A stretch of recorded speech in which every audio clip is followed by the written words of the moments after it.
Assalamualaikum warahmatullahi wabarakatuh. Nama saya Zaki Aflah, NIM 18060091, jurusan Ilmu Ekonomi. Baik, sekarang saya menjalani tugas tentang teori kewirausahaan dari mata kuliah praktek kewirausahaan. Baik, yang pertama saya akan menjelaskan beberapa teori tentang kewirausahaan. Yang pertama itu neoklasik. Teori ini memandang perusahaan sebagai sebuah istilah teknologis di mana manajemen individu-individu hanya mengetahui biaya dan penerimaan perusahaan dan sekedar melakukan kalkulasi matematis untuk menentukan nilai optimal dari variabel keputusan. Yang kedua itu Schumpeter's Entrepreneur. Yang ini kajian Schumpeter lebih banyak dipengaruhi oleh kajian kritisnya terhadap teori keseimbangan atau equilibrium theory. Menurut beliau, untuk mencapai keseimbangan diperlukan tindakan dan keputusan pelaku ekonomi yang harus berulang-ulang dengan cara yang sama sampai mencapai keseimbangan. Dan yang ketiga itu Austrian School, mengutip Adaman dan Devin tahun 2000, masalah ekonomi mencakup mobilisasi sosial dari pengetahuan yang tersembunyi, belum diketahui umum, yang terfragmentasi dari tersebar melalui interaksi dari kegiatan para entrepreneur yang bersaing.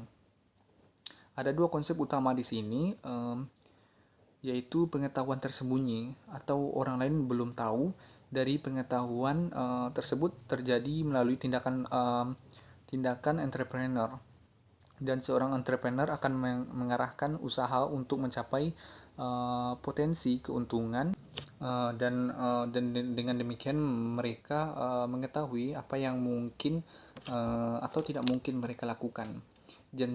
Jadi artinya seseorang entrepreneur itu harus selalu mengetahui pengetahuan atau informasi baru di mana orang yang belum banyak mengetahui.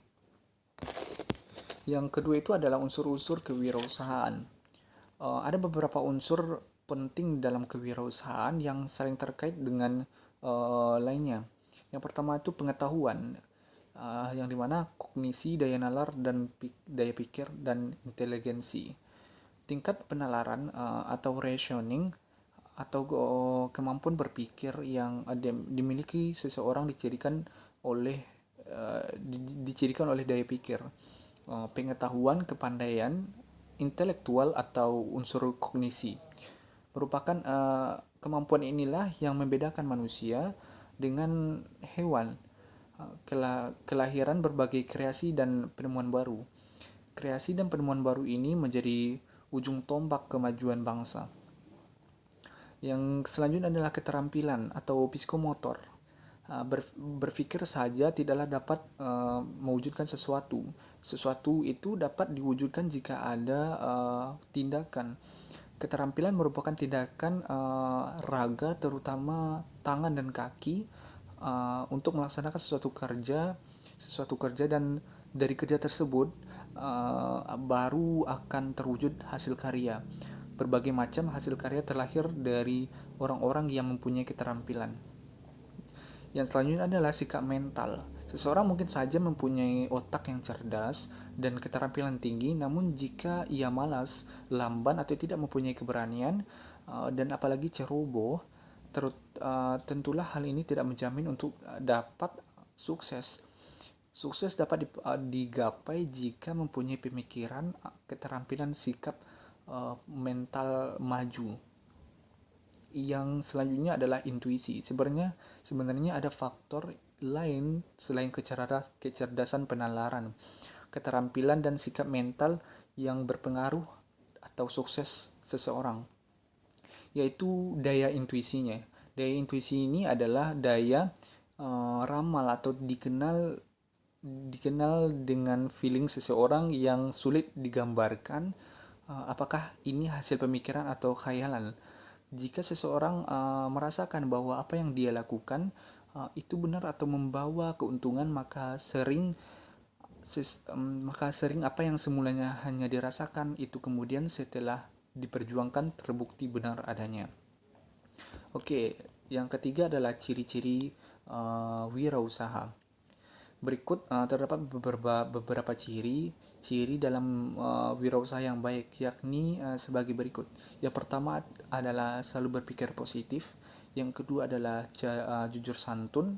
Yang ketiga bersifat percaya diri. Selanjutnya adalah mengarah kepada hasil. Yang selanjutnya komunikatif. Selanjutnya berani mengambil resiko. Kemudian memiliki semangat dan kemauan yang keras, dan selanjutnya memiliki analisis yang tepat, selanjutnya tidak konsumtif, dan memiliki jiwa pemimpin, selanjutnya berorientasi pada masa depan. Baik, yang keempat adalah peran wirausaha.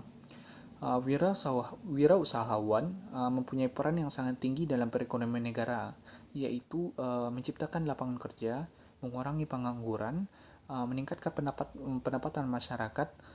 Yang keempat, mengombinasikan faktor-faktor produksi, baik itu alam, tenaga kerja, modal, dan keahlian. Yang kelima adalah meningkatkan produktivitas rasional.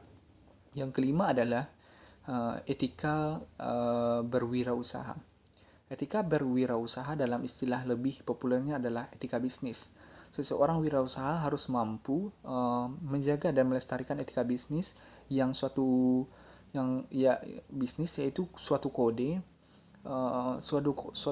etik perilaku pengusahaan berdasarkan nilai-nilai moral dan norma yang merupakan suatu komitmen untuk melakukan apa yang benar dan menghindari yang tidak benar. Secara umum, dapat dikemukakan 10 prinsip etika yang dapat mengarah kepada perilaku usaha atau etika bisnis. Yang pertama adalah menjaga kejujuran, yang kedua integritas, yang ketiga memelihara janji, yang keempat kesetiaan, kelima keadilan, enam suka membantu orang lain, selanjutnya menghormati orang lain, dan terakhir bertanggung jawab. Cara atau usaha mempertahankan etika tersebut dijaga dan dipertahankan. Untuk mempertahankan etika bisnis dapat dilakukan dengan cara sebagai berikut. Yang pertama adalah menciptakan kepercayaan. Yang kedua adalah mengembangkan kode etika.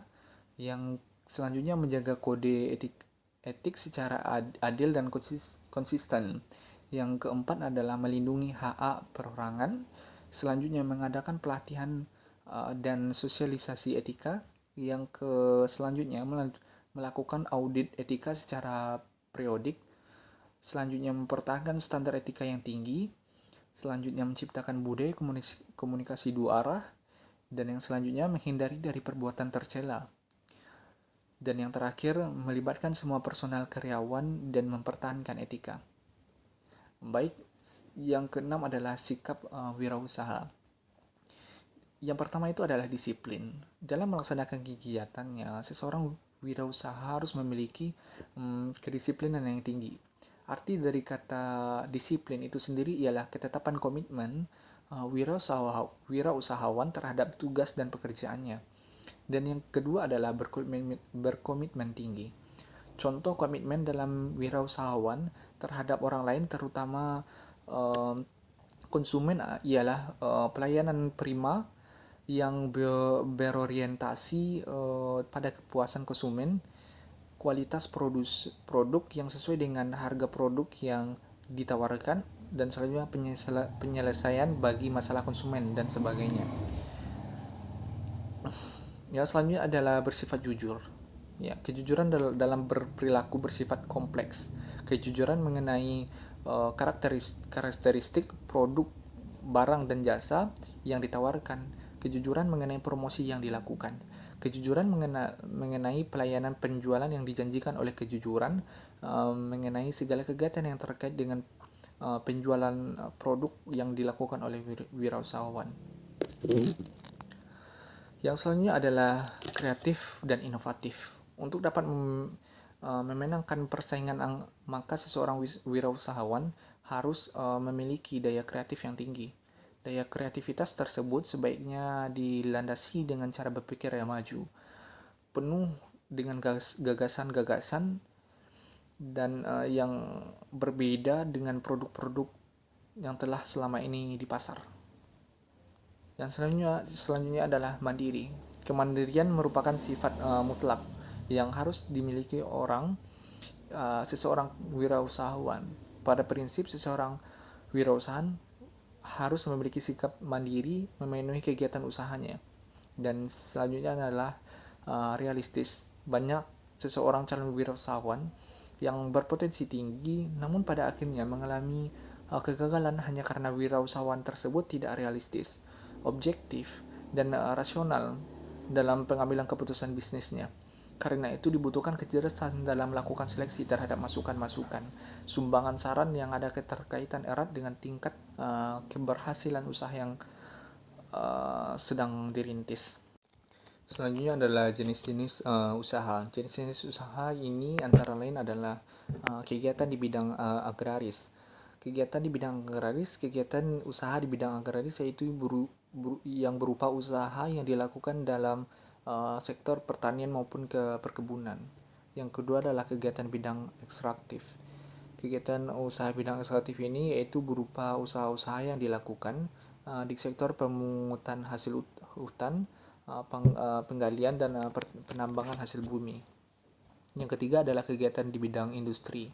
Kegiatan usaha di bidang industri ini adalah misalnya berupa usaha-usaha yang dilakukan di sektor produksi atau manufaktur seperti pabrik tekstil, pabrik motor, pabrik mobil, dan sebagainya. Dan yang selanjutnya adalah kegiatan di bidang perdagangan. Kegiatan usaha di bidang perdagangan yaitu kegiatan usaha seperti agen, makelar, distributor, toko, dan sebagainya. Dan yang selanjutnya adalah kegiatan di bidang jasa. Kegiatan di bidang jasa misalnya usaha-usaha yang berupa perhotelan, restoran, perjalanan, hiburan, konsultan, dan lain-lain. Baik, selanjutnya adalah profil wirausaha sukses. Di sini saya mengambil contoh wirausaha sukses yakni putra Presiden Joko Widodo, yakni Gibran Ratu Buming, yang sukses di usaha kulinernya di Usromudo, yang digelutinya sejak tahun 2010. Baik, itu saja penjelasan tentang teori kewirausahaan. Jika saya ada salah-salah kata, mohon dimaafkan. Saya akhiri dengan Assalamualaikum warahmatullahi wabarakatuh.